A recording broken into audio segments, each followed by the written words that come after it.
Strength. It's not just about lifting bars. It resides within every unique journey. This is To The Bar. Strength in every story. We're a community, a platform where stories meet strength. Our podcast is the result of our passion for weightlifting. From the first lift to the last, we're here to bring you the latest weightlifting news, to unravel the intricacies of the sport that will make you want to grab a barbell and hit the platform. This is To The Bar. Strength in every story. And now for today's show.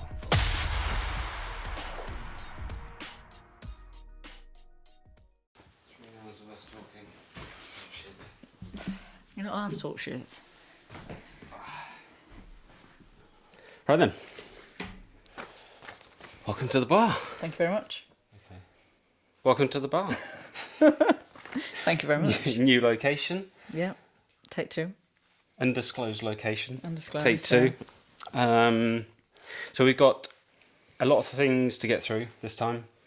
We're going to be talking about all sorts of stuff. But we'll start off with a look back and the fallout of the Worlds, I guess. Yep. What were your highlights? So we're talking about your highlights. My highlights, yeah. So we're not going to sit down and go through the lifts, Just because everyone's done that. And you've seen enough of hook grips and weightlifting houses stuff. So I think just very briefly for me, I think it was quite interesting. I think the so one of the ones looking for was the 89 group, because of course that transfers into the Olympic category, and then also for me the 81s. So that was quite interesting in that, you know, there's a big fallout about the whole thing of the amount of lifters that turned up and then didn't actually lift, or were lifting in the different groups, the C's or the D groups. And that I think not many people really peaked. So it was quite interesting. Yeah. So I think for the 81s in the A group, I think it was something like 60% of the lifts were failed in that one group. So quite interesting. You know, there weren't as many. I guess everyone expects records to fall every single time, which probably isn't possible. But it's quite interesting to see that amount of lifts were failed, considering the standard. But failed as in missed, or failed as in red lights?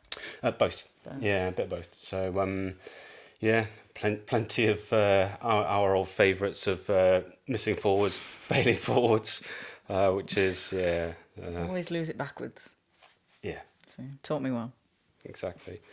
So I mean, it was an interesting comp. I think as we sort of touched on that, obviously the big thing that's going around on social media at the moment is why were so many people, so many lifters, did they just turn up and weigh in and not actually lift?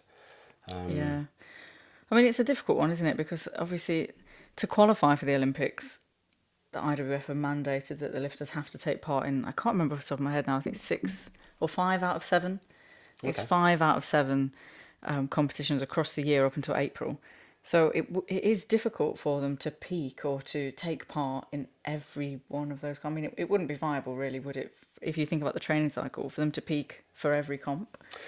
Yeah. So what's the? I mean, they built a rod for their own back, really, for that, haven't they? So if you enforce that they have to turn up for 6 events within that qualification period, then, as you say, you're not going to get everyone that's going to be lifting, and people are going to naturally be pissed off because all their favourite lifters aren't just rocking up for a weigh-in and then going home. And again, I was thinking about this earlier, that if there was loads of money in weightlifting, I guess that wouldn't be a problem. But the fact that, all these different nations are having to transport their lifters, house them, get them to turn up just for a show, for a weigh-in. I mean, it's a waste of money. They can't afford to do that. It is difficult, but then I can sort of see why the IWF are doing it, in order to try and guarantee a position with the IOC, so with the Olympic Committee, because obviously by forcing your athletes to take part in 5 out of 7 across a year, say, they have to be available then for drug testing. They have to be available to weigh in. And it's not ideal. But when you think about the athletes travelling and getting to places. I mean, as far as I understand, the host nation for competitions like Worlds That's right. do contribute. So I remember looking at the athlete pack for the Worlds, and each athlete did need to pay, I think it was something like $180 or something like that for the accommodation. But obviously it's a reduced rate, and I think they do have to pay for their own travel. It is a lot of money, but I can sort of see why the IWF are doing it if they're trying to safeguard the sport's longevity in terms of doping. If there was less doping, then they wouldn't have to drag the athletes all over the world 5 times a year. Yeah. And I think that obviously meeting the IOC's demands. Yeah. Demands. Held up at gunpoint. Yeah, literally. You will do this. Yeah. We need to do that so that we're in their good books, really. Yeah, it was fascinating to me, though, how many chose not to peak for Worlds. Because I remember in the run-up, I kept saying to you how excited I was, because I expected it to be really, I don't know, exciting. Yeah. Yeah. You And know, I'm not saying it wasn't, but it wasn't quite what I had built it up to be.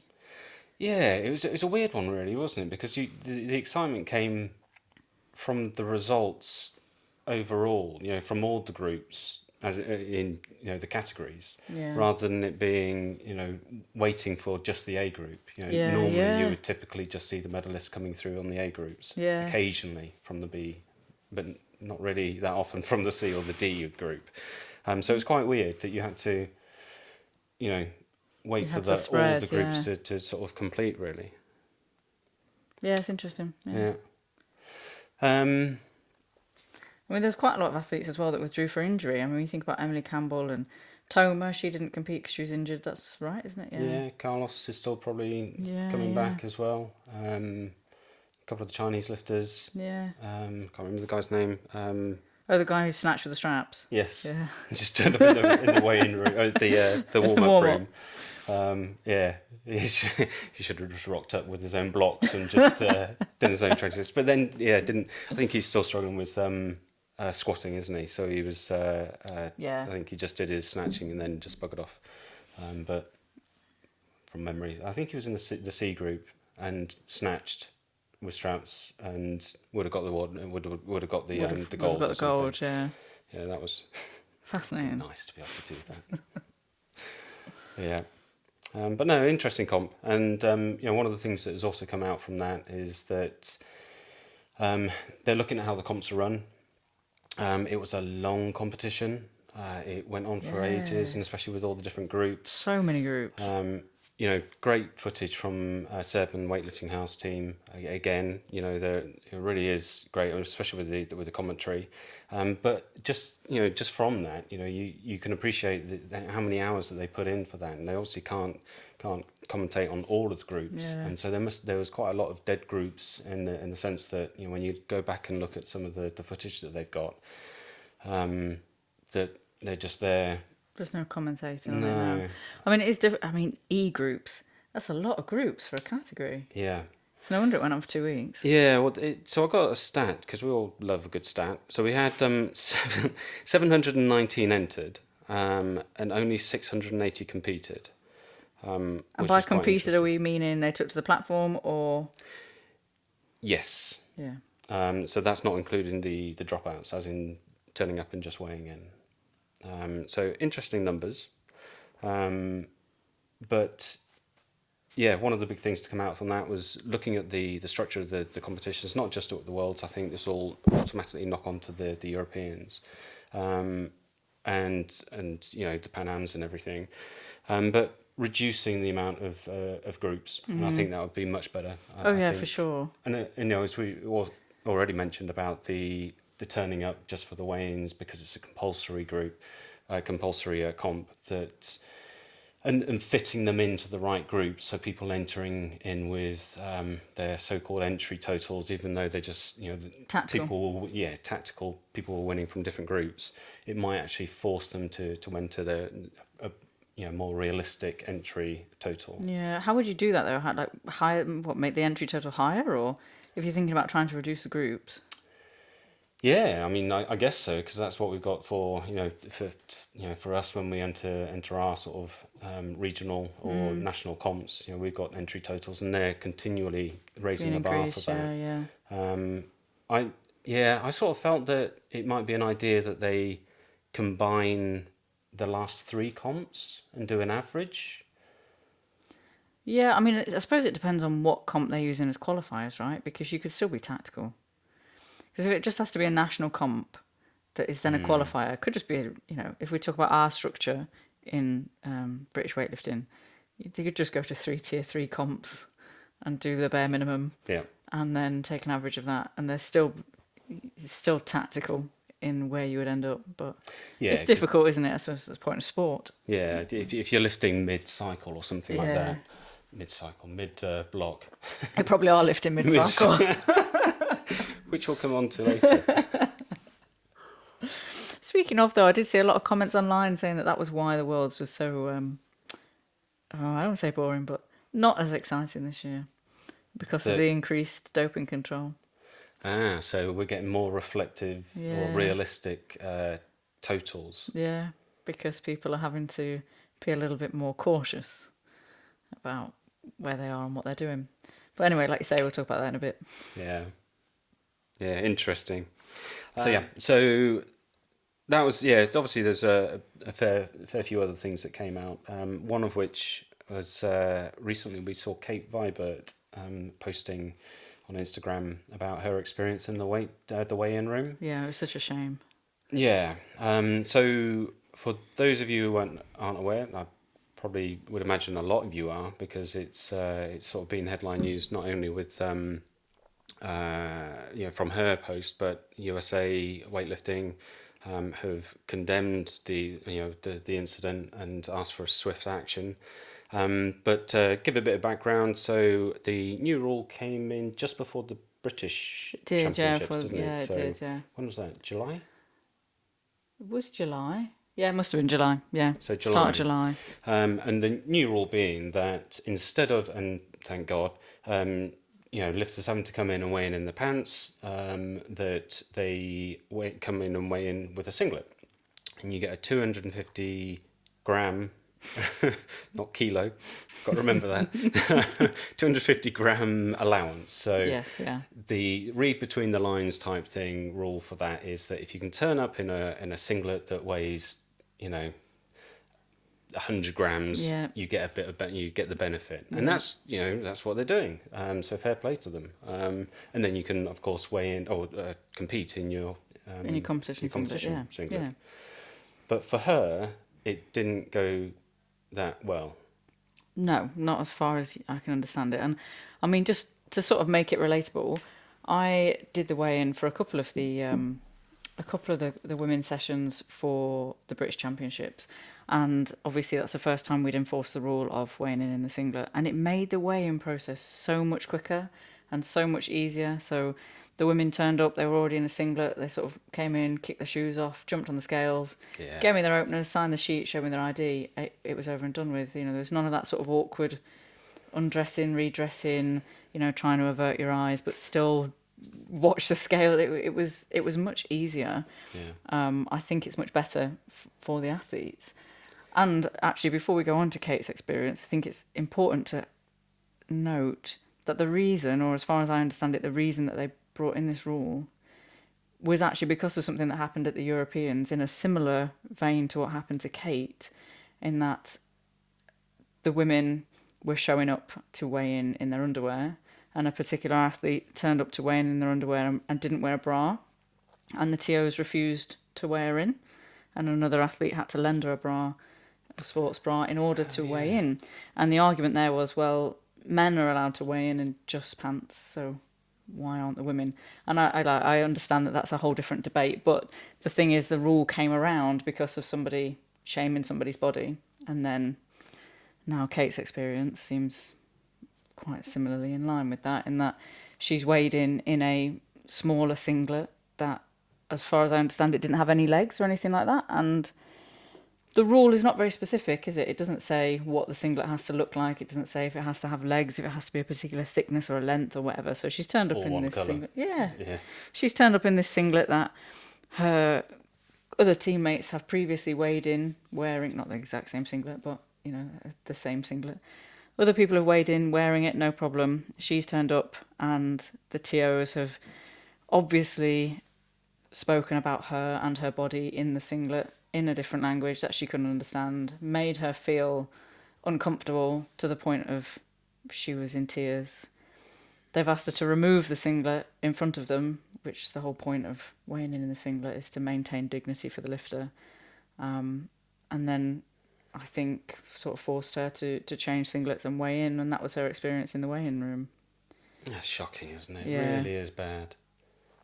And especially because, as TOs, the mandate is that we should be speaking English. It's the common language among all the nations. Yeah. So for her to be stood there and not knowing what's going on. Yeah, but knowing that you're being spoken talked about. Yeah. It's must have made it really uncomfortable for her, and we can only hope that something positive happens from that. But it really bothers me because I sort of think, as a TO, you're there for the athlete. We're supposed to be there to make things easier for the athlete, and because we love the weightlifting. So the idea that Kate's left that weighing room and then had to go on to compete and to try and do her best at something like Worlds, where she's trying to qualify or, do her absolute best at a sport that she loves. The idea that you would volunteer, because we don't get paid, you volunteer your time to be a bit of a dick. It doesn't vibe with what I think a TO is there for. It's a power trip, isn't it? Yeah. For that level, and it's weird. I mean, considering that there would be two TOs there. Yeah. If either of them didn't know, and needed to check, they could have quite happily said, right, well, weigh in. But on the proviso that we just need to, one of you, or well, probably you have to wait until both the weigh-ins done, but we need to go back and check and get another official to double check what the rule is, or if that's acceptable. Not make them feel, as you said, we're there to help facilitate the athlete. Yeah, to make it as easy as possible for them to do the best that they can. Exactly. Is how I think. Whenever I'm TOing, that's what I think, is that I'm there to serve, essentially, the athlete and the coaches. Yeah, and not to be a dick about things. Yeah. And I don't know what happens, because I can't imagine that you volunteer to be a TO the first time because you want a power trip. So something... Anyway, it's just a random rant that I could go on for a long time. But it bothers me. It does bother me. Yeah, it's a real shame. And as you say, we try and all the rules are there in place to try and level the playing field, aren't they? Yeah. Whether it be tape around the end of the thumbs, that seems like a stupid rule, but we apply it across the board. Everyone has the same rule applied against them, and it makes it fair. Yeah. Yeah. I mean, it's hard. It's hard when you say things like, "Oh, I'm there to serve the athletes," and then you have to go and say, "Oh, your belt's too big," or "I'm really sorry, but can you take that tape off?" But when I do that, I look at it and I think, well, I'm just making sure that I'm not putting another lifter at a disadvantage. So you're still there to serve. It might feel like you're penalising one particular athlete, but you have to enforce the rules. It's when you use those rules punitively, so like how it sounds like these particular TOs have done, in the sense that there was something that they didn't like, and so they've adapted what is vague in the sense that the rule isn't very specific to suit their own agenda. And that I think that's difficult to process. So I can't imagine what it was like for Kate. Really uncomfortable. You can well imagine. Okay, so Continuity break. continue. How are we supposed to make this look seamless when you just turn up in different clothes? I'm just wearing exactly the same clothes. Don't you talk about? Yeah. Interesting thing about Kate Vibert. Kate Vibert. So interesting thing about Kate Vibert there. So, well, really, really hope that something positive comes out of that, because I don't understand how that went on. The next thing, so from the strategy plan that came out during the comp, because they had the meeting. The executive board meeting, the IWF executive board meeting over in Riyadh. Yeah, where our CEO, British Weightlifting, Matt Curtin, was there. Mm-hmm. So great to have BWL represented and our voice heard, of course. But one of the things that had come out from that, of course, we were expecting sweeping changes, and we all thought that something dramatic was going to happen with the rules and the press out, which we'll talk about in a minute. And I'll read this because it is quite interesting. So one of the things to come out was that athletes need to be humanised at competitions in a way that enhances the status and improves the viewing experience for spectators and broadcast audiences. So the athlete introductions will get a makeover, while those and also the technical officials will be reviewed, which we'll touch on in a minute. Now, I do have a bit of a problem with this whole humanising athletes. We don't want them to be human, no. Superhuman. Not in that way. Yeah, it should be robot. Yes, don't. Yeah, absolutely roided up. No, it's more that this whole thing of the introductions will get a makeover, and I can sort of see or understand what they're trying to do. So at the moment, competitions you have, and the intro bit is just it makes me laugh. So when they do the intros of the athletes, they all rock off and they go back and do their warm-ups. Yep. And then you have the introduction of all the TOs, which get rid of. Oh, for sure. I do not want to be... Nobody cares. Yeah. And especially when there's so many bloody TOs there as well. The doctors, representatives of whatever. It's too much. It's just... I dislike it even at BWL level when Ed says, and your centre ref is, and I have to do that stupid wave. I hate that. So I can't imagine being an international ref and having to stand in your suit on a stage in a stupid scarf. And it's, again, we go back to this power trip thing. So I've been at the European Masters, and so there's a certain order as well you have to get presented in. Oh, yeah. There's so much hoo-ha about it all. And a senior IWF TO kicking off because he wasn't at the front of the queue. Oh, it's just so pathetic. It's just bizarre. I sort of feel like technical officials should be seen and not heard. It's sort of like blend in business, which is why I don't really... It's not that I don't get the suit, but I don't know. I just think there's looking professional and there's being there to support the running of the competition, and then there's trying to be like... Do you know what? Yeah, exactly that. Yeah. I don't want to be introduced. Thanks, neighbours. I don't want to be introduced. I certainly don't want to be in a particular order based on what I'm doing in that session, because I don't think it matters. No, I'm not there for anybody to know who I am. Yeah. So ditch that bit. Happy for that. Yeah, get rid. However, so my beef is with this whole introduction of the athletes, and so the way I'm sort of visioning it is the whole, you know, like the swimming, the athletics, where they're introduced one at a time, flag waving, fireworks going off. Yeah. I mean, are we not trying to streamline the comp a bit more and make it... Well, I sort of read that as two separate... This is the problem with this strategy plan, isn't it? It's because it's sort of few and far between in terms of details. So it depends how you interpret it. Because I'm looking at that sentence and I'm seeing it as two separate things.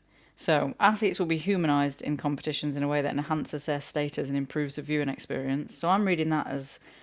You know, when an athlete follows themselves and they've got 2 minutes, and, you know, when you're at home and you're streaming it, you've got Seb filling that time and telling you what this athlete lifted last time, or how regularly they've made this lift, whether or not it's a comp PB. You've got him doing all of that for you. Doing his best to fill that space. Yeah, when you are actually a spectator, and that's sort of what we want, isn't it? We want to get people into these venues watching the weightlifting live, buying a ticket, putting money into the weightlifting. That's 2 minutes of dead space. And like, as a TO, I love it when people follow themselves, because it gives me a minute and 30 to have a quick drink, you know, move around a little bit in the chair. I can close, like, blink.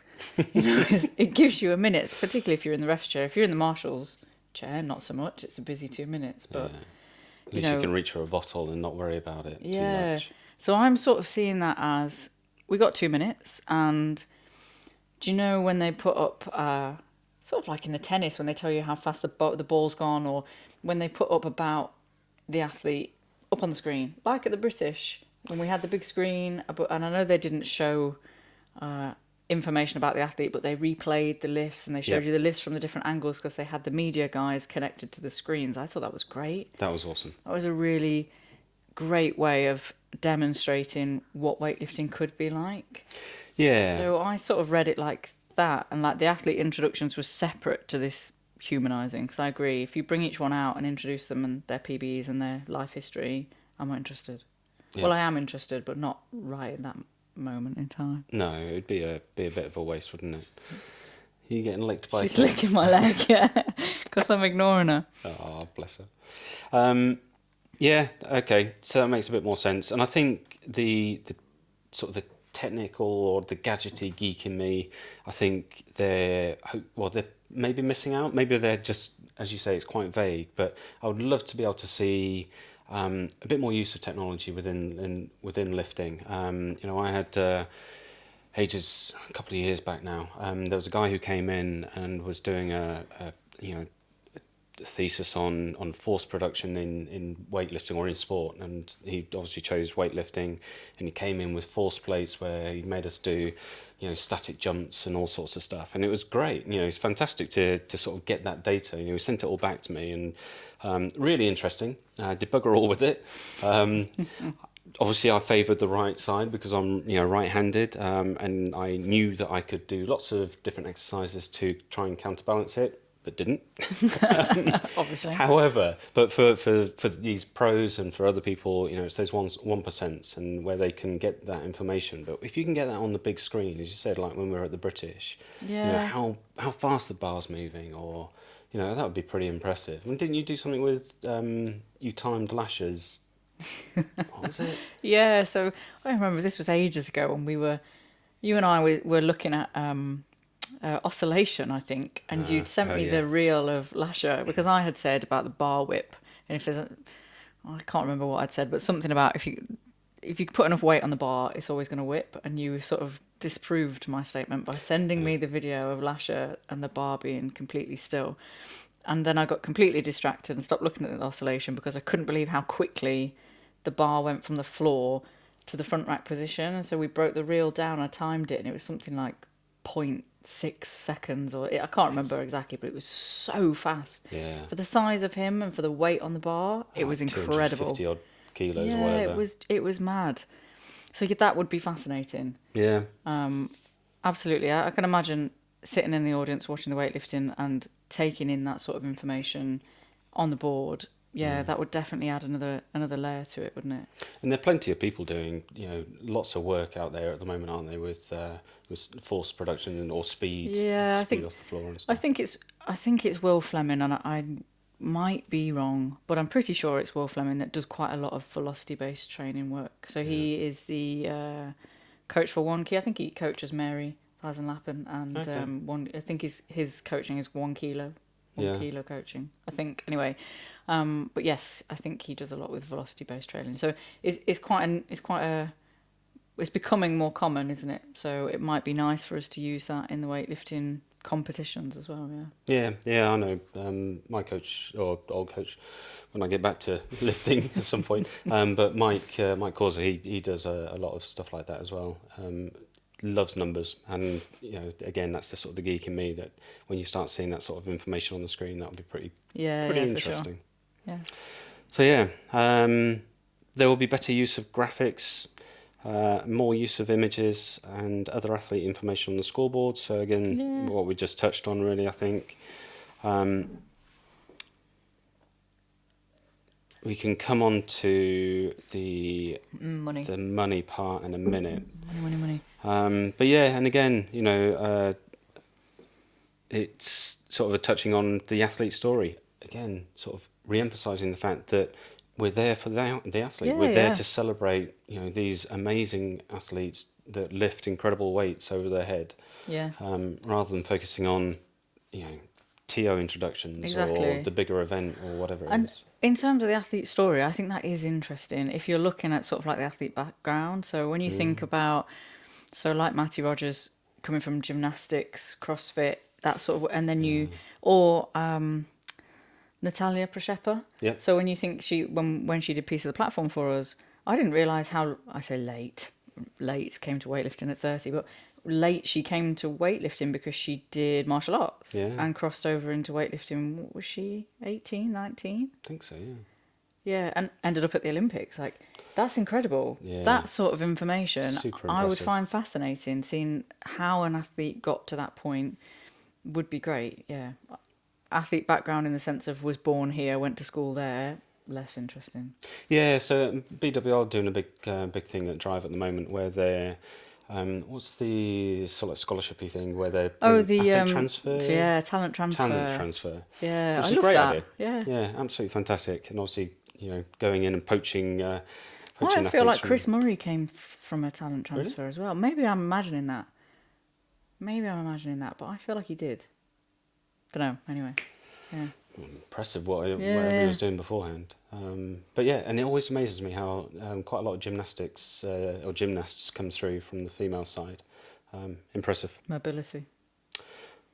Let's not talk about mobility. What mobility? What mobility? Yeah. So that's oh yes, and then of course the inevitable referees. So it was again sort of mentioned that there will be a referee reduction. Now, so we've got a lot of opinions on this. My opinion, and I think probably yours as well, is that yes, we could lose some TOs, but where is the question? And I think I'd like to separate the TOs to being like a front of house and back of house. Yep. So we'll classify the back of house as being technical controllers, marshals, timekeeper, I guess you could do. Yeah. Is that about it? And then the rest are pretty much front house. So the referees, the juries. Yeah. I was just trying to... Sorry, I got distracted because you said timekeeper and I was like, yeah, but you could combine timekeeper and speaker. And do we count speaker as back of house? Anyway, I'm going off on a tangent. Yes, hold Carry on. Yeah. Sorry. So, technical controller. Yep. I think you definitely need two. Yes. Yeah, 100%. You definitely need a technical controller. And marshals table, you definitely need two. Yeah, for sure. And I do believe that any reduction in those, you're going to be... it would be a detriment to the competition, that how quickly the changes or how quickly the competitions run. Yeah. And then we're all about getting the competitions running smoothly and effectively. The athlete experience, super duper wonderful. Yeah. Getting rid of any of those or reducing the numbers, I think you're just going to shoot yourself in the foot. Yeah, I agree. And I mean, we've both been marshal at a BWL comp and also been assistant marshal, technical controller. You end up, because BWL is so short with TOs, doing multiple roles quite regularly. And it's hard work. And that's at a national tier 2. It's rare at the tier. When you think about the British, we had most of those roles filled. And it was hard still when you only had one marshal. Yep. So I can imagine at an international comp when it's so much busier and the coaches are so much more tactical with their changes. Yeah, you definitely need the two technical controllers, one at the back, one at the front of the platform, and two marshals. Yeah, so we had an incident actually at the British where we had one TC who was dealing with someone out or dealing with one of the coaches, but then another coach had gone around to the actual speaker to ask to get the platform swept as well, and it was like, yeah, and this is obviously the British, so having just the two there would have, and again that was the coach sort of trying to buy some time for the lifter. It wasn't that the platform needed sweeping, but straight away, any reduction, you're causing problems. Yeah, I would agree. Yeah. So four roles, as far as I'm concerned, they need to be done. Yep. They need to be there. Timekeeper would, definitely. That's pressing a button on and off, and even trying to get that done automated somehow. Well, I heard Christian talking about this, and he was, he's talking about the platforms. He was talking about the bar having it's like a wistful conversation with Christian.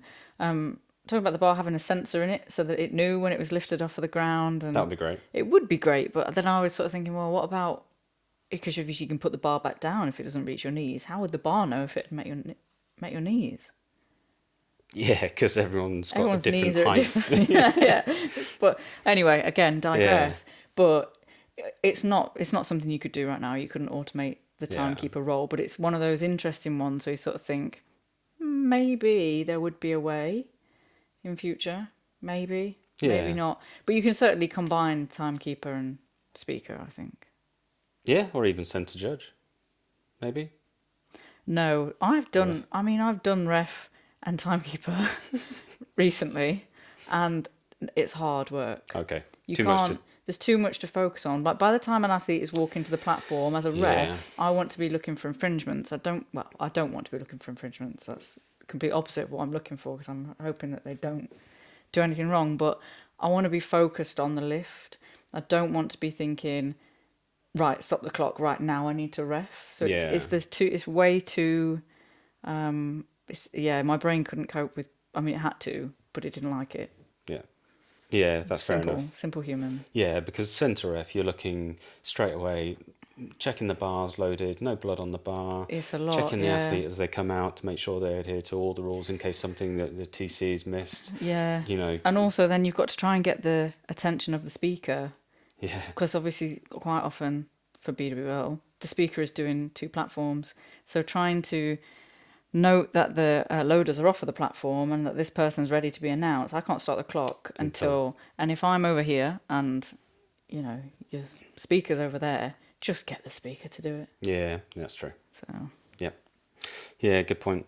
So that's back office and timekeeper. Yeah. Now we go on to the interesting bit about the referees. So we have... traditionally, we just have normal, for...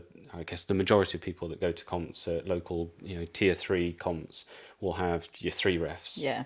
And then international, you end up with I'm learning how to choose the right audio apps for you. Sorry. Heck was that? I don't know. Sorry. Jesus. Let's take it off. Sorry. International comps, we're looking at 3 refs and then a jury, and a jury of 3 or 5. So you're potentially looking at 3 to 8. 3 to 8 refs, which is quite a lot. Yeah, I've got strong opinions. So let's go on this. So no holds barred. You go for it. What, my strong opinions? Tell the IWF what you really think of them. I will. No, I'm not going to tell them what I think of the IWF, but I do absolutely think you should scrap the jury. So the jury? Yeah. It doesn't... I've said this to you before. It makes no odds. Yeah, just what you call them. 5 people. I don't care what 5 people you scrap, but scrap them. And keep 3. Because I don't think your refs need to be refed. And if they do need to be refed, then they shouldn't be at an international comp for a start. It's a bit weird that you would have 3 refs and then not backup refs, but, a jury of 3 or 5 because you don't trust the 3 to make the right decision. Exactly. If you think... So I've heard a couple of people say, but your referees are usually your less, your jury has to be IWF Cat 1, right? So, okay, they're your most experienced referees because that's the highest level of ICO category, like accreditation that you can get. Yeah. So your referees can be IWF Cat 2, IWF Cat 1, either way. And I've heard them referred to as less experienced, which just baffles me because to get to IWF Cat 2, you have to have done years and years of TOing at your national governing body's events. So, your national federation, so for us, British Weightlifting, to get to Cat 2, you have to have been actively TOing for years. So are you less experienced? You should know what you're doing in order to have got the IWF Cat 2. At that point, you should be able to spot a press out or a foot touching a bar or that I don't like because I think it undermines the referees that have worked really hard to get to a Cat 2 anyway. Yeah.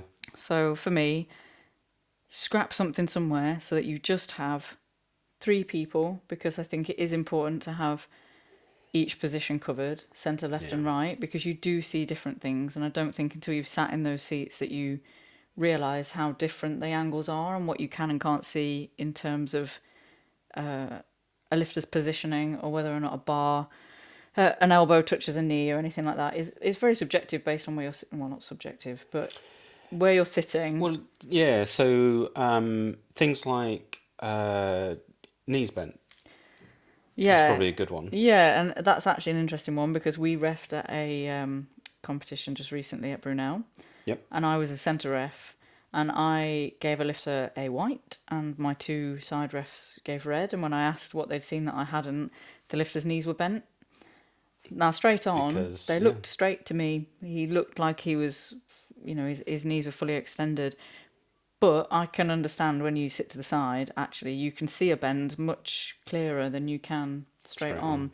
So it does make a difference where you're sitting, what you can see. Same with press outs. Obviously, if I'm sitting to the left, the opposite arm is easier for me to see in terms of bend, extend or press out. So I think 3 refs are a must. And then if you've got video replay and you've got challenge cards, those referees can reevaluate their own decisions. You don't need, because we should. Yeah. The point of being a referee is that you're able to be independent and fair.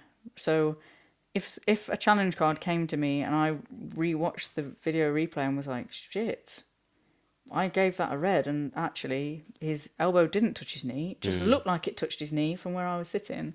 I should be happy to change that. Yeah. So. It's the cat destroying the new sofa.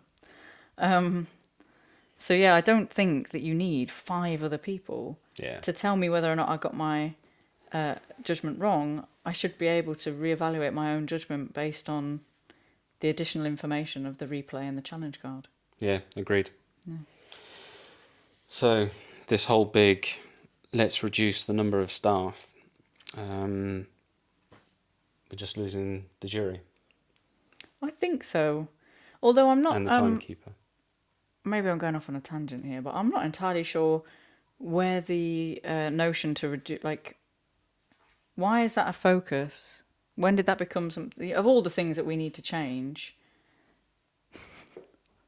when did the number of TOs become such a pressing thing? Because it's not like they're short for... What if it's a money thing? Again, the host nation pays for the accommodation and the flights and the food. So maybe it is, I suppose. If you asked BWL to host an international competition and they had to pay for ITOs to travel from all over the world, we'd probably struggle. Yeah. I mean, we struggle. We're looking at 5 TOs per session. I mean, I know they get reused throughout the day anyway, so they wouldn't just be jury members. They could be refs, TCs, marshals. Yeah, but and so when you try and, because obviously they try and have representation from all the federations, or as many federations as put forward ITOs. So actually, you might not be on all the sessions all day. So I suppose you're right in that it's the travel, accommodation, money. Okay, fair. I just hadn't thought about it, but yeah, that makes sense now. Yeah. Okay, so that, I think, brings us pretty much on to the rules. So the big one. More strong opinions. More strong opinions. Nice and easy. Fluffy talking about the press out rule. So there wasn't much mentioned about this whole where Antonio Urso, who, when was it? 5 months ago, 6 months ago, came out and said,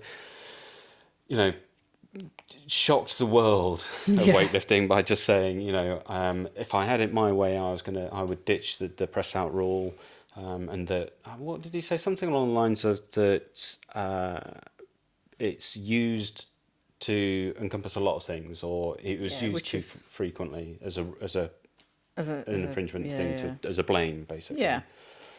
Which I think is fair, actually. I don't think the rest of what he said is fair. Which was? Get rid of the press out. Yeah. I think that's questionable. I think he's right that... we've discussed it on the social media, on the Instagram, quite regularly. Bend extend is referred to as a press out. Yeah. and it's a bugbear of mine. Yeah, it's a different. I don't know that you have to get rid of the press out in order to stop people mislabeling bend extend. I think we probably just need to be clearer, or there's a change that we can make with the way that we commentate on the weightlifting, or some kind of education around what the rules are. I don't know, but I don't know that because people misunderstand, you should remove a rule, because a lot of people misunderstand the offside rule, but we don't get rid of it. Yeah, good point. Yeah, and I'm very much of the opinion that,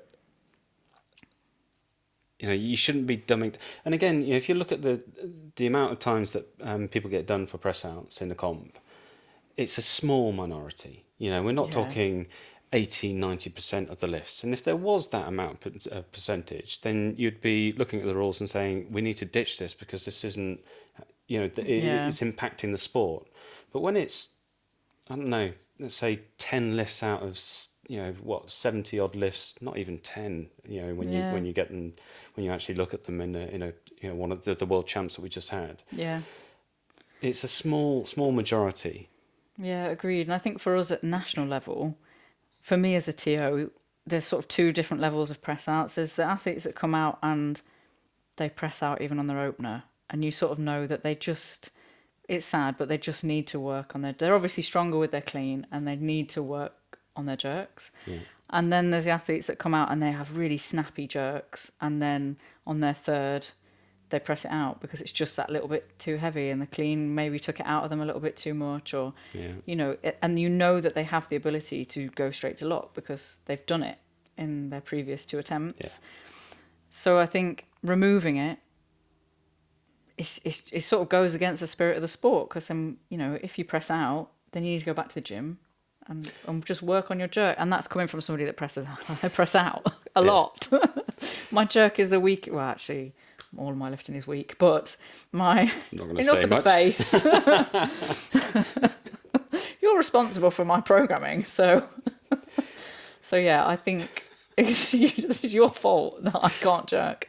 I just think work harder on it. If you're sitting at home saying, yeah, get rid of the press out, I would like to suggest that you go back to the gym and work on your own jerk. It does seem like it's a lot of armchair lifters, or you know, these sort of hobbyist lifters like us, who go out and just moan about it. But we moan about it because we want to keep that level, that high keep level, the standard. That standard. I'm under no illusion that I would never be at that. If I wanted to be at that standard, I'd have to be in the gym a lot. Like, my standard doesn't meet that level, but that doesn't mean that the rules should come down to meet me. That means that I have to up my game if that's where I want to be.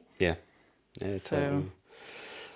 And you know, it's interesting because I had a bit of a conversation with someone on the To The Bar account, and they were saying, you know, get rid of the press out rule, and so I got into this conversation of how, you know, if you get rid of that, what you're introducing is the fact that they can literally just end up doing what the old school lift of, was it the clean and press? Yeah. Like, no, that's not what I meant. You know, it's but if you, the whole idea is that you go straight to lock, because if you allow any part of a bend and then a press, then where does that angle? It becomes subjective, doesn't it? Exactly. Because you could say, well, that was only a small bend, and I could say, well, I thought it wasn't a small bend, that was quite a large bend. And so then, I think that's really difficult. Either has to be straight to lock or not at all. And it's interesting you bring up the account, because I had a similar conversation with somebody on the To The Bar Instagram, not about the press out, but I think it sort of applies. And it was on the reel of the lifter whose bum touches the platform. Yep. And the guy was saying that we should give him the white light just to celebrate his mobility. And I totally get it, because it was pretty impressive. It was impressive. You know, and I think it's important that people realise that we're not sitting at home looking at that and thinking, well, that was crap because there was an infringement. I think it's amazing that he's got the mobility to get his arse onto the platform and then recover with that weight. And his knees. His knees look like they're going to come out their sockets. It's incredible that he can do that. I'm not doubting that at all, but it would have been a red light from me. Anyway, so he was saying white light it to celebrate. He was this, king of mobility. It's great. And so my reply to him was, I could do that. But if you imagine that you're competing against him on the same platform and you're currently in third and he comes out and 1 kilos you with that exact lift, do you want me to give him the white light to celebrate his mobility, or do you want me to stick to the rules? And the guy came back to me and he said, stick to the rules, give him a red. So in that sense, if you apply that to removing the press out, if you imagine that you've come out and you've clean and jerked 120, crisp, straight to lock, and then somebody comes out and it doesn't even have to be in a podium position, does it? But somebody comes out with 121 and they clean and press, or clean and press, would you want that? Would you want that?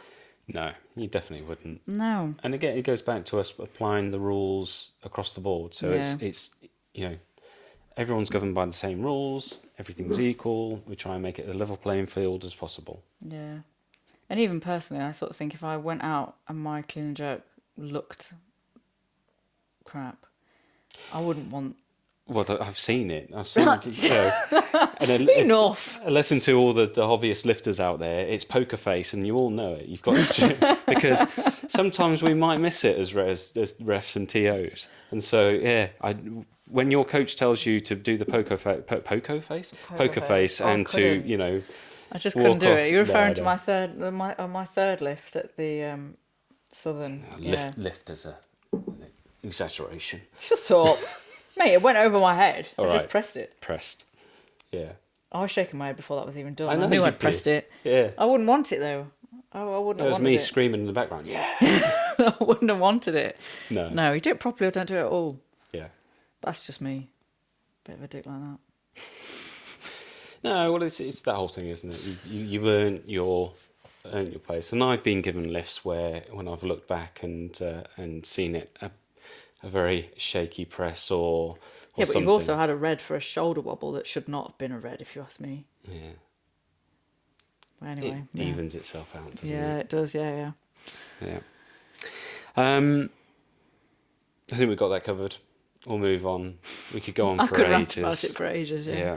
Get better at your jerks or your snatches. Don't press out is the answer to that. Yeah. Bend extend is different. Yeah, and bend extend is different, not a press out.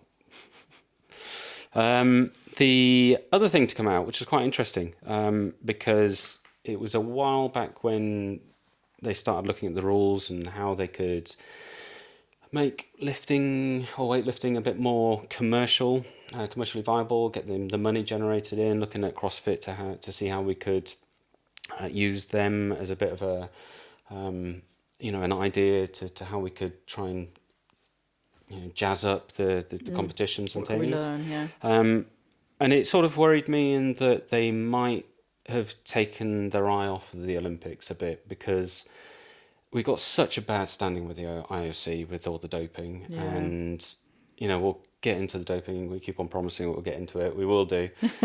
It's on the list. But I just sort of felt that what with, was it 5 categories, weight categories? Yeah, 5 for Paris. In LA, we're not even down. Was it LA 28? We're not even down as a confirmed sport yet. Yeah. So God knows what's going to happen for Brisbane. But they have come out with a clear statement to say that they want to increase and go back up to, or go from 5 categories per men and females to 8, which would be amazing. Yeah, I mean that'd be incredible. And it's a clear statement, isn't it, to the IOC that we are we're committed to dealing with the dopers, cleaning up the act. Also looking at how we can make more money in the sport and make it more entertaining for the spectators, but as well as we are committed to the Olympics. Yeah, we want to be part of it. I mean, I want to say I'm not too concerned, but you can see how much effort the IWF are putting in to appease the IOC, right? When you look at the way the qualification period is working this year. They're putting so much effort into anti-doping, education, and the strategic reforms, and whatever we might think about the strategy plan, it's there to try and save the sport. So you're never going to agree with everything, but they are making a lot of effort to make the changes where they need to be made. So, yeah. Interesting. Watch this space on that one. And then another thing to come out was prize money. Try and make things more interesting, and let's introduce some prize money. Yeah, which fascinates me really, because linking to what I've just said, the IWF have just spent all its money on anti-doping, no? Yeah. So the only place I can imagine prize money is going to come from is sponsorship. Yeah. Yeah, so we see sports, I guess, Olympics do like the $1 million thing or so, I can't remember what it is, but there's big prize money, but it's Yeah. it's all sponsors that come in and do that. But it would be awesome. It's the same like with the strongmen doing 500 and Yeah. 4 kilos now. I think it's 504. Yeah, Yeah. and there's big prize money for that. Deadlifts, Yeah. Yeah, I could probably look at that with break my back. But yeah, incredible. Or your other leg. Yeah, the other leg. It would be interesting. I'd love to see, whoever it would be, Toma hitting a world record, sparks, fireworks, Yeah. Kellogg's Rice Krispie Squares comes along and gives her a grand. You never know. Yeah, Just Crystal trying to think. Maze, Yeah. the whole Just stand still with your flush arms of like that. flush of money. Get as much. I mean, it would be dollars in a entertaining. singlet. Yeah. Yeah. Puts Yeah, a I lot of like pressure that on. idea. I like the idea of making it more. I say making it more commercial. We've just been to Lift Me Up Yeah. down It's an in amazing comp. I can't remember where it was. It was a while away, and I want to say Devon, but it's not Devon. Yeah. Is it Devon? Yeah. I'm Saint weird, geographically challenged. something. It was by the sea. Near Saint. Oh. We went past Stonehenge. Yeah. It's in that direction. Yeah. Anyway, it was Emily Muscat's comp, and she had loads of sponsors there. It was great, wasn't it? You had SBD, Alico, Rain, Lumi. There was a backpack place, I can't remember. Yeah. All in aid of motor neurons disease. Excellent charity that Emily obviously supports. Yep. So check it out. Well, the Just Giving link is still in the Instagram bio, so Please donate. if you wanted to have a little crack at that. And it was a fix because so many people entered the raffle for the Alico bar, and who won it? Listen, I have had a very difficult month. I feel like that was a reward for surviving. I'll take an Alico bar. It means, no offence, Bulldog, but I can finally get rid of that bloody Bulldog bar. Yeah. Pandemic purchase. Bulldog bar. Anyway, sorry, we digress. But there was Yes. Mark, the The speaker. The speaker. Yeah. He's the speaker for USA Weightlifting as well. Like, he's Is great. he? Yeah, and he has He's awesome. has a podcast there, Women in Weightlifting, just in case anybody fancies listening to it. It's really Yeah. good. But yeah, so he was go on. I've lost my train of thought. So his at the start of the comp, he came out and as MC and said, "I will donate £20 to the charity, the MND charity, for each PR Yeah. and for each new lifter who went 6 for 6." Yeah. And we just looked at him as like, shit, Yeah. and there's a lot of good lifters there. Yeah. Well, I mean, it was probably one of the first comps I've ever been to where not a single lifter bombed. Yeah. Every lifter got a total. Wow. Yeah, Yeah. that's pretty impressive. Yeah, it was really good. Yeah.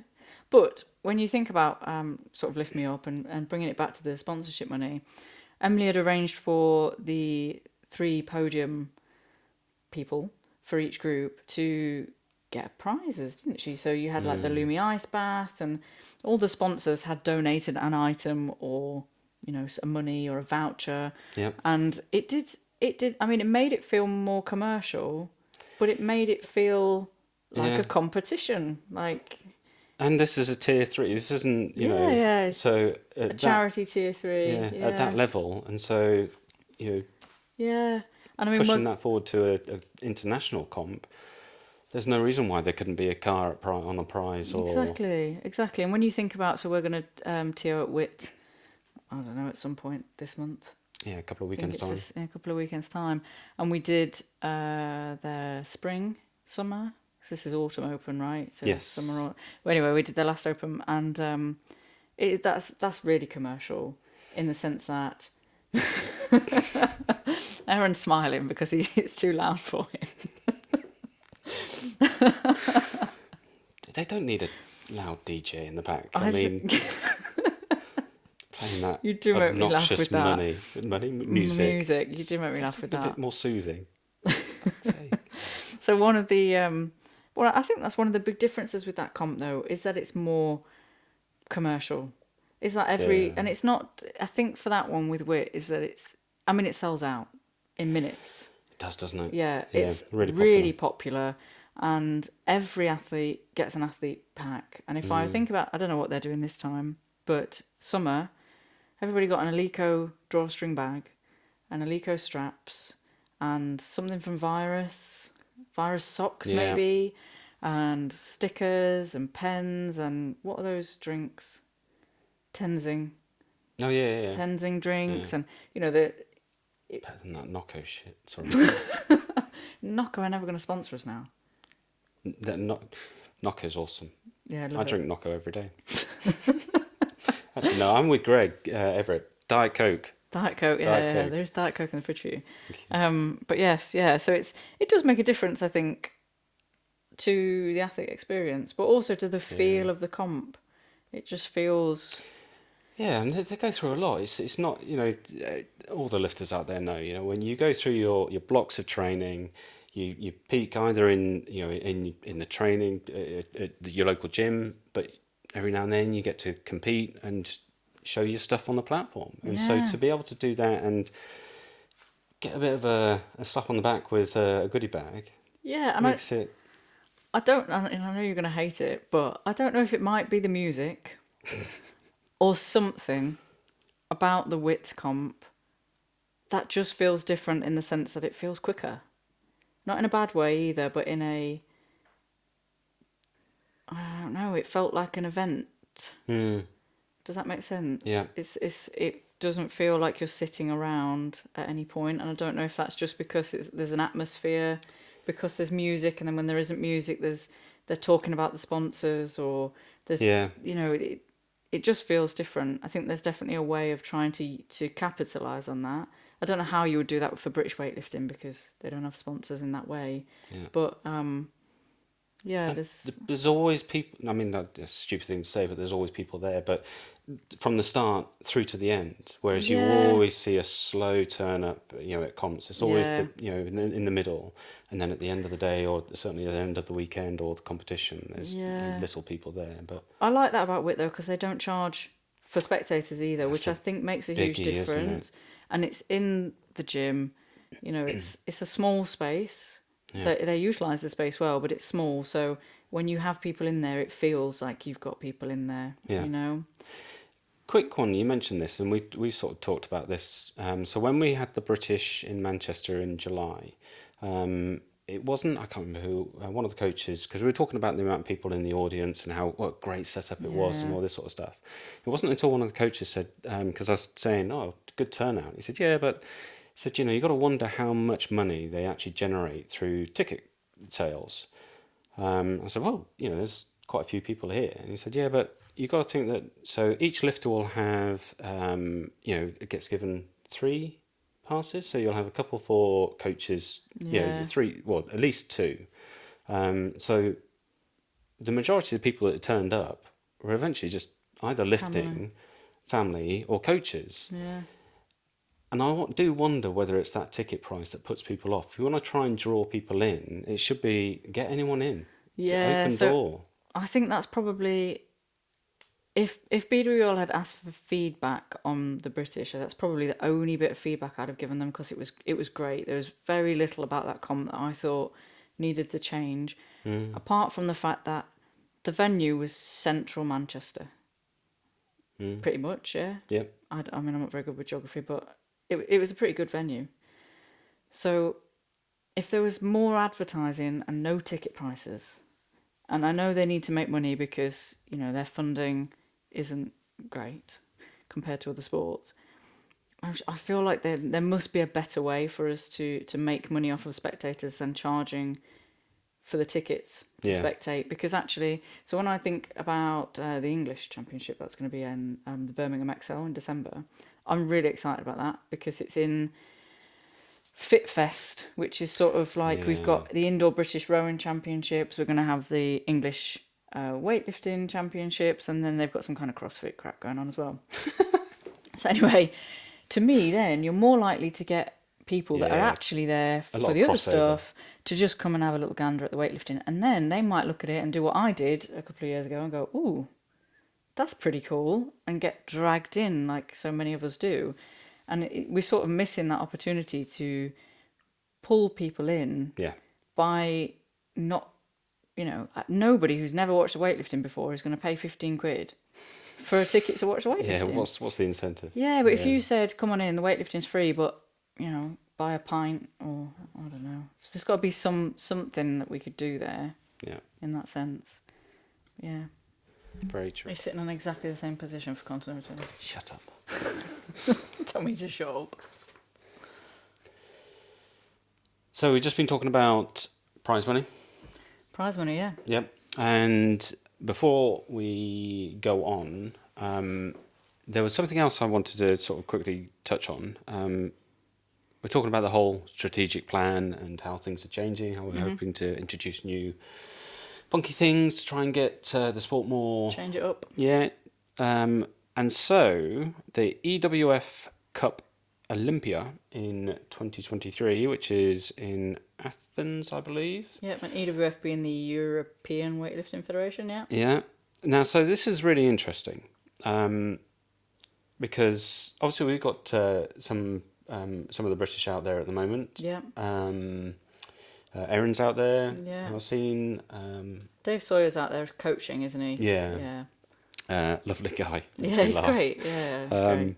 But the interesting thing that I saw from there was that it's not a traditional platform from the images that we've seen so far, and I'm really keen to understand how they've done this comp, because I've shown you a couple of pictures. Yeah.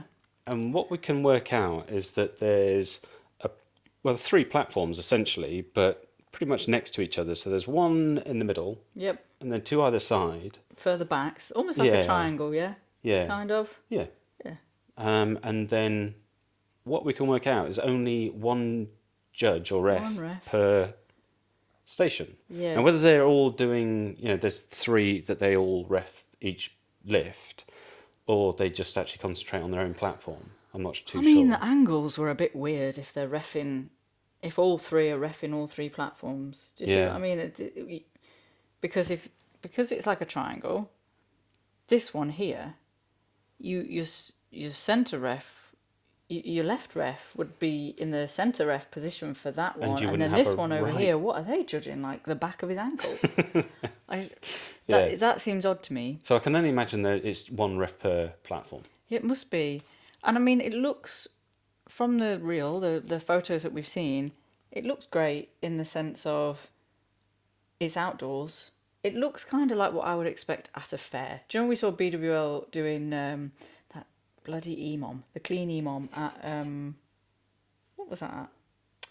There was another one at like an XL centre, wasn't it? Yeah, it was like a FitFest thing. And they got, I think Emily Campbell did it as well, didn't she? And I saw Alicia, who used to work for BWL, now works for Optimum Nutrition. She'd taken part as well. Yeah. It looked like that kind of event, almost like making weightlifting accessible, making it fun. Yeah. It didn't look like an EWF comp. No, not the traditional comp that you would imagine it to be. It was more of a celebration of lifting type thing. Yeah. Yeah, which is great when you think that it's at the the birthplace of the Olympics, and it looked interesting. I just want more information, which is pretty much how I feel about a lot of what's going on at the IWF at the minute. Yeah. Interesting, but tell me more. Yeah, let's have some clear... Yeah, which is maybe why we want to try and get Matt on to interview him, because he might tell me more. Yeah. Yeah, so that's... it spiked the interest. So we'll be quite keen to see what happened and what and maybe we'll try and get in touch with Aaron and Dave maybe and see what they thought of it as well. Yeah. So interesting to see what comes out of that. Yeah, for sure. Yeah. Again, it's all about money. Yeah, it's always about Show money. me the isn't it? money. Yeah.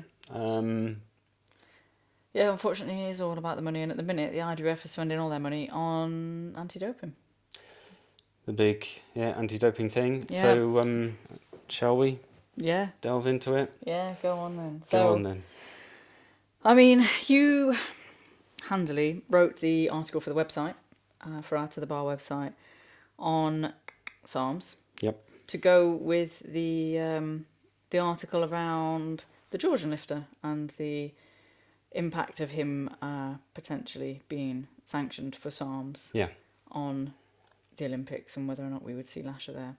And so you did a lot of the research around SARMS in order to write that article. And although I did skim read it to upload it, all that bloody time and effort I spent. Yeah, you spent it for other people to read it. I skim read it. I read it to make sure that it made sense and that the full stops were in the right place. But I didn't take a lot of it in, to be honest, because SARMS are... Yeah, they're a difficult one. And working in children's mental health, I think I tend to try and stay away from SARMS because all I really see of them is the negative impacts on kids, particularly young boys, in the gym. So it's a bit of a depressing subject. Yeah. So obviously you touched on the background as to why I ended up sort of looking at it. And I guess the caveat, of course, is that I'm not a doctor. You know, anything I say, go and fact check it. It's important that people do, because the people that I hope are going to be taking the most from this are probably the people that are either taking it or thinking about taking it. And they are the people that need to go out really and do a bit more research on it. So I can give you a bit of an idea. But it all stemmed from the idea that, so Azanidze is the coach for Lasher and the Georgian team. His son was popped for anti-doping, and specifically for SARMS. And it was a question of, are we going to actually see, or could we potentially see Georgia and Lasher be banned from the Olympics, and we potentially not see him lifting, which we're guessing it's going to be a swan song really as a lifter. One, isn't it? Yeah. But lots of interesting things that came out of that, specifically around, I guess, the time that people get popped and how quickly they get put on the banned list. Mm-hmm. So for the example is that we have so for Georgia in particular, there's Plesnoy and Azanidze's son who were done. So bearing in mind that Plesnoy doesn't lift anymore, but he's got a retrospective ban. Yeah. So he's number one, and then of course Azanidze's son. So that's number two, and the official line is from the IOC, and then it's filtered down for IWF, is that any nation with 3 confirmed bans, the nation gets banned. From the Olympics. From the Olympics. Which is then a bit of pressure on Lasher there, really, isn't it? Because one more from Georgia could potentially see him not able to compete. Yeah, exactly. But of course, the problem is that they're slow to react, and I don't understand this. So they've obviously done the retrospective ban for Plesnoy, which was, I think they picked that up earlier this year, but he's still not on the ITA, who's the International Testing Agency, still not down as a confirmed. In fact, he's not even on the list. Whether that's because he's not an active athlete. It's interesting, isn't it? Because I don't really understand the ins and outs of what then happens, because I suppose if you were to take Sonny Webster, say, as an example, from what I understand of Sonny Webster's anyway, he contested his positive test, didn't he? Yeah, and contaminated batch. Yeah, said that he'd had some contaminated supplements. And so I wonder if that's part of that delay, if in the background the athletes have contested that result. Because then from the reading that I did on Sonny Webster, I think he had to self-fund lots of testing and lots of essentially evidencing that his supplements or whatever it was he was claiming were contaminated, which in the end didn't matter anyway, because it was still his own responsibility to check what he was putting in his body. And essentially, if you're buying supplements from an unregistered or unmonitored place, anyway, I've gone off on a tangent. So I'm just wondering if that's maybe part of the delay. Yeah, could well be. And the follow on from that, of course, is that Ethnicity Sun is also only down as a provisional ban. Yeah, fascinating. So, we're sort of stuck in this sort of catch-22 process situation where we're trying to be proactive, catch them, prove to the IOC that we're getting rid of dopers in sport, and yet, I don't know, it just takes a long time to prove that they're doping, whereas the positive tests should just be enough, I guess. Yeah, well, I would have thought so. Or the positive test gets you on the banned list, and if you want to contest it, you can test it from the banned list, right? Yeah. But yeah, it's difficult, isn't it? Because I mean, before we go into the SARMS thing, you were saying about hoping that the people who maybe take the most away from this conversation are people who are either already taking SARMS or are potentially considering it. And I think it's one of those things where I just wanted to not say no judgment, but in looking at the SARMS, and we went to a comp recently in a gym, and SARMS were literally being advertised on a electronic billboard in the gym with a mobile number and a website where you could go and buy them. And we've recently found them for sale on a pretty well-known protein powder, etc. supplement site. They're super easy to get to, and the generic tagline is that they're less dangerous. So when we say you might be considering taking SARMS, it's not, in my mind, I'm sort of just imagining quite a lot of people might be tempted by that idea of it's something that you could take that's going to improve your weightlifting but with minimal side effects. So I think it's just scary how easily accessible they are.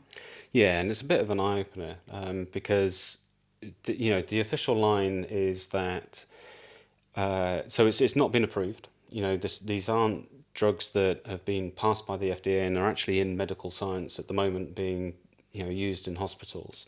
And so it's massively worrying that, as you said, when we were looking at this just a minute ago, that on this website that you could actually buy it. I was just shocked. Yeah. It's not, and there's no caveats to it. It's one of the pages is actually telling you how to use the different types together. Yeah. And I'm just amazed. And you can see how kids get access to it then. Yeah.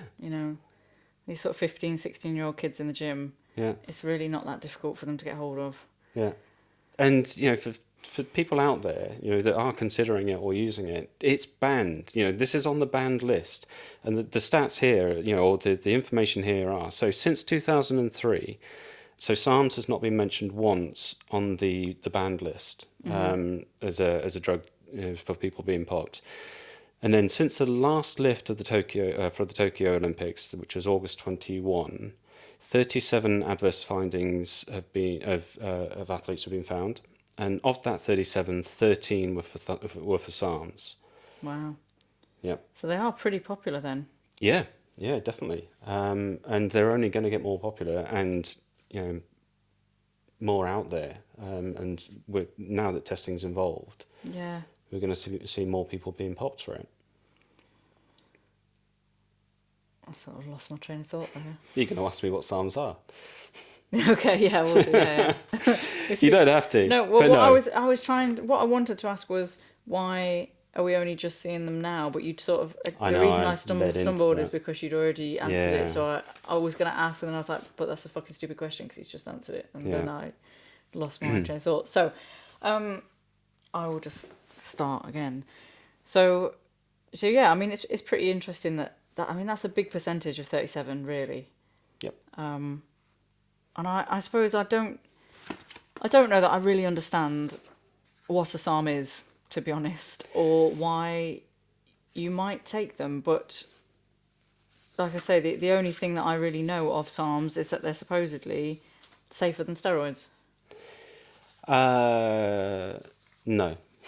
Is the short, sharp answer to that. They're not. And to give you a quick overview, I guess, I'll try and explain bits and pieces of it. So there are five classes of sort of steroid hormones, and I'll read these out because they're very helpfully named impossibly to pronounce.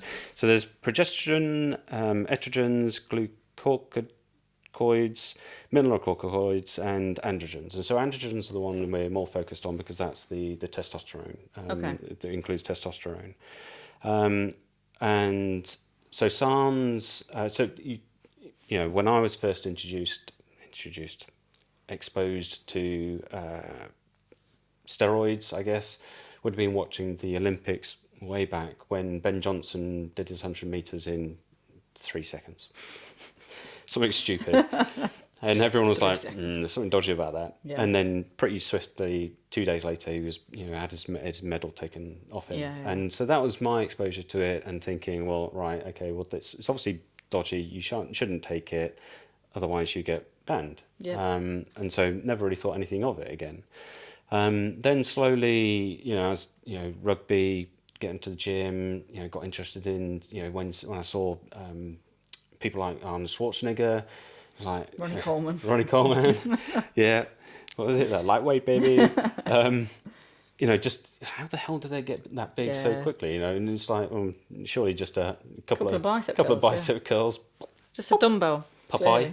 Yeah. And it, you then start to get a bit more exposure into, oh, right, okay, this is what they're doing. Again, it's dodgy. You then start hearing about the side effects, the early deaths within bodybuilding, terrible, tragic losses of some amazing athletes. Yeah. I will give props to bodybuilding though, in the sense that they don't hide it.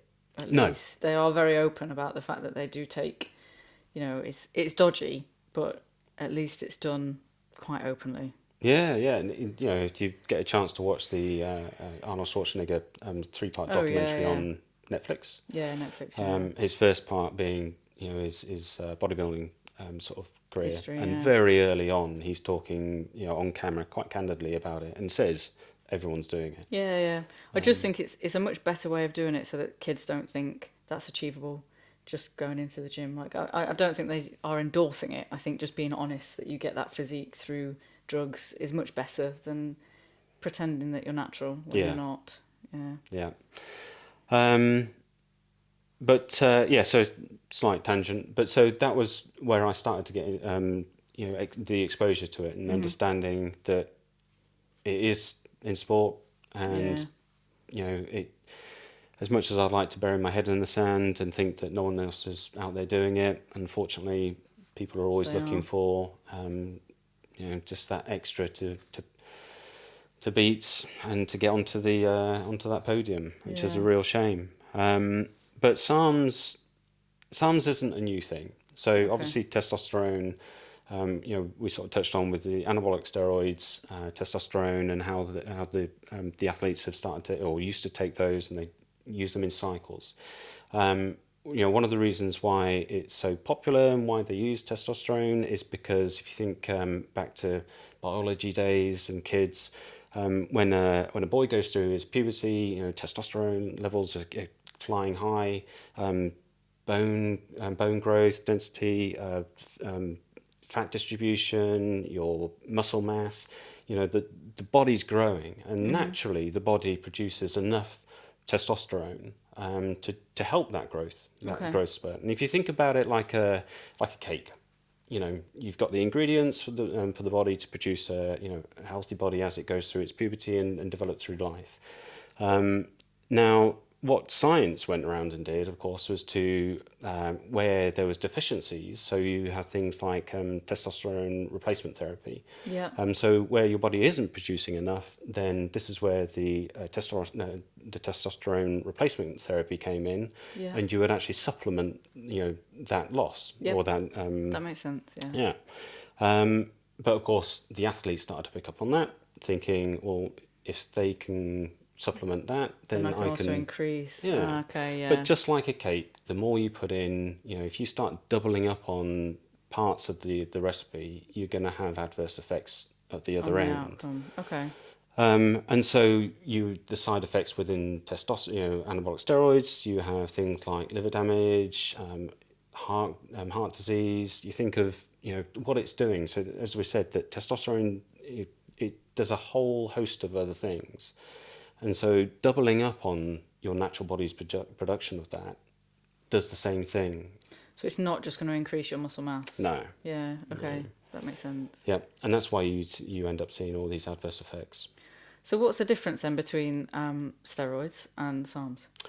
Right. So because so SARMS effectively sort of came around about in the 50s. They started to look at how it's been around for quite a while, and again, still not clinically proven to be the FDA, the American drug agency, have not approved any use of SARMs out in the world. So they started to look at the adverse effects of taking too much testosterone. Mm-hmm. So all these side effects that we do see, and they quickly realised that they could target the androgen receptor that would be specific enough to be able to target the muscle growth. So instead of it just being the mood swing libido, so mood swings, hair loss, weight gain, liver damage or other bone density, all these other sort of attributes that testosterone does, they can specifically target part of the androgen receptor that would just deal with the muscle mass growth. Okay, so it's just more specific. Yeah. Okay, pretty much. Makes sense. But so do you still get this, if it's more specific, do you still get the side effects? Yeah, so this is the sales pitch that all the companies out there, on the posters, all these supplement websites are saying that it's safe, and it's not. So the reason why it is still under clinical trials is because they are still seeing the same side effects that are coming through from anabolic steroids or testosterone. So they're still seeing liver damage, they're still seeing heart issues. They're still seeing hair loss and acne, all these sort of other things. And you've got to remember that the clinical trials, they're being, they're for people like cancer patients, where there is a dip in, weight loss because of the drugs that they're going through on their treatment plans, and muscle wastage and things like that. So it's, they're being used where it would naturally fit in. Yeah. But again, the patients are being monitored, 24/7. They're having blood tests, every few days, scans left, right, and centre, strictly monitored under medical professionals, not some dodgy website help me guide. It's under strict conditions. Yeah, that's fascinating because I had thought that it was. I knew it wasn't approved, but I had thought it was closer to being approved and was perhaps being used in medication and patient trials at this point. No. But no. So if it's not FDA approved, it's a chemical. Then it's the equivalent of like bleach. Yeah, pretty much. Yeah. Yeah. Oh, it's mad to think that people are putting that in their bodies. Yeah, and the tagline is that what we thought was that you could, and I guess this is more on the major company end, the bigger corporation times of people that are actually making this stuff and selling it on these websites, and you can actually buy them subversively through other means, but you don't necessarily have to have any other proof other than you're going to use it for trials. That's it. There's no, you don't need to provide a doctor's note as to why you need it, and which is why we're seeing it on these websites now, where you can just buy it like CLA or creatine or protein powder, and it's just like it just blows my mind. Yeah, blows my mind. And the sales pitch is that it's safe. You don't need to worry about cycling on and off. Have this mix, do this, and it's wrong. It's scary, isn't it? Yeah. Well, I mean, at least now I say at least now it's more prevalent. It's less that it's more prevalent, but at least now it's being monitored more in the sense that we are testing for it. So, sort of like at the British, when they had the UCADA were there, weren't they? Yep. And quite a lot of athletes were being tested there. So it's not something that's going to fly under the radar for long. And No. if we were to link that back to what we were talking about earlier, it is possibly why less of the athletes are peaking now, is because SARMs weren't traditionally tested for and might have been something that were easier to abuse and are now perhaps a little bit less accessible. So it might be that we see less SARM abuse. I'm hoping so. And at the end of the day, it's that cat and mouse, isn't it? Everything, we're always trying to catch up with the dopers, whether it be, what's the recent one that's just been done? And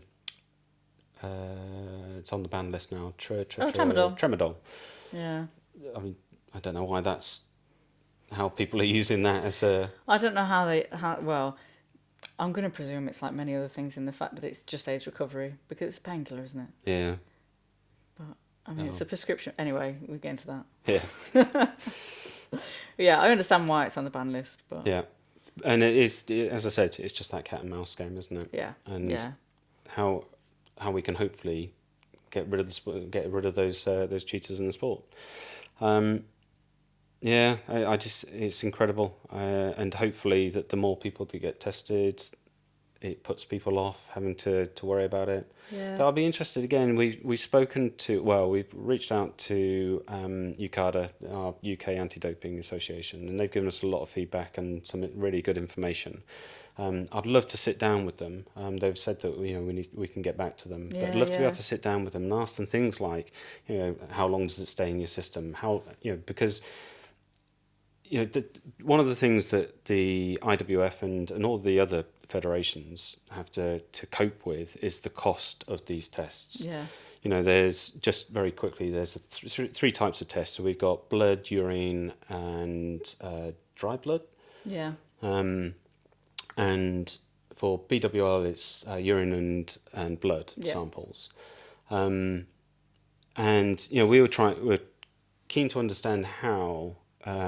Is it like a tick list of things that I'll test for SARMS, test for coke. Yeah, test how do they choose what to test for? Yeah. But obviously it comes down from the ITA, and is basically said these are the things that you must test for. Yeah. So this is the weightlifting package, regardless of whatever it has to include all of these banned substances, and so they have to pay for it. Yeah. This is it, done and dusted. Yeah. And for whatever percentage of the people that got tested, that's a massive amount of money coming out of the budget. Yeah, and blood tests are expensive. Like urine dip tests are expensive, but not as expensive as a blood test. Yeah. It's fascinating though, where you just mentioned there about testing for coke. It just reminded me of last year's English? Maybe it was last year's English Championships, where there was a masters athlete that got caught for SARMs, but there was also a Scottish lifter who was caught with cocaine in her system. Yep. And it makes me wonder if they just put all the narcotics on there, what they must do. But surely cocaine is not helping you to lift. Well, you laugh, but there are stories of, in the olden days, that they would be doing coke in the background to go out and... I think if you had a line of coke before you touched a barbell, maybe. Yeah. But if she's had a line of coke at the weekend, I'm thinking that's negatively impacting the way she lifts the next day. But anyway, I've gone off on a tangent. It just reminded me. It just made me think. I remember thinking at the time when I saw the article, A, what is the masters lifter doing with the SARMs, and B, what is she doing taking a line of coke and then going to... Anyway. Incredible, isn't it? It did make me laugh. Yeah. But yeah, so they must include quite a lot of stuff. I would love to know how many things they test for. Yeah. There's got to be loads. I mean, good on them, but it's got to cost a fortune. Yeah. You have to take a pint of blood to do all those tests. Christ. No thanks. But yeah, so very interesting. And again, I think that whole doping chat, there's so much still to come out from it. I think over the next 12 months till Paris, I think it'll be interesting to see who does get popped, or whether, as we said with the Worlds, that one of the reasons why these records aren't falling and people have, it's just that change. I mean, it's a good change, isn't it? Makes it more realistic, I suppose. Less exciting, but more realistic. I'm looking forward to Paris. Yeah, it's going to be great. Yeah, so it's thank you for talking me through that, because it's a lot. Yes, and again, it's for people out there that they should go out and check, Google it. You know, I think it's crazy. It is crazy, but I mean, when I'm thinking about that, I'm thinking about young lifters coming into the sport, and just how I think about back when I was that age and how impressionable I would have been. And if you had said to me, if there was a billboard with a mobile number that said, take this and all that work you're doing in the gym is going to be so much easier, I would have believed that. Yeah. And I think, a masters lifter getting caught for SARMS, I think, what the fuck are you doing? Get on Google. You know, you should know better. But when I think about some of these lifters coming through that have got incredible talent anyway, it's just a shame, because they're essentially being groomed by billboards, aren't they? It's easily done when you log in on to buy some protein powder, and under the supplements tab it says, stack these, no side effects, better than steroids, not illegal. Why wouldn't you buy that as a kid? Yeah. So it's hard. It's hard to sit here and be judgmental in that sense of just don't do it. I obviously don't think any of them should do it, but I think there just needs to be better regulations in the way it's marketed. Adults, absolutely, we should all know bloody better, but the younger lifters, it just worries me that it's so easy for them to get to, and the marketing is targeted at them, really. Yeah, indeed. Yeah. Anyway, thank you for that. No worries. Well, I think that's all. That's probably enough. I think we've probably droned enough. on for a while now. Yeah. We'll let you have a break. Until next time. But so the next time will be our own piece of the platforms. Yeah, God. We probably should have done that before now, because they were hard questions to answer, and we've gone off and asked like 30 people to do it. Yeah, I know. I feel quite bad. Yeah. But yeah, interesting answers. Yeah. So, yeah. All right, well, till next time. Cheers. Thank Bye. you very much. You've been listening to the Bar, strength in every story. Thanks so much for listening. We're so happy to have you as a member of our community. We have a passion for weightlifting, but we also have an insatiable curiosity about everyone's story. We hope you've enjoyed the show. If you did, make sure to like, rate, and review. And we'll be back soon. But in the meantime, find us on Instagram at _2_thebar. And be sure to hit the website at 2-thebar.com. See you next time on To The Bar. And remember, there's strength in every story.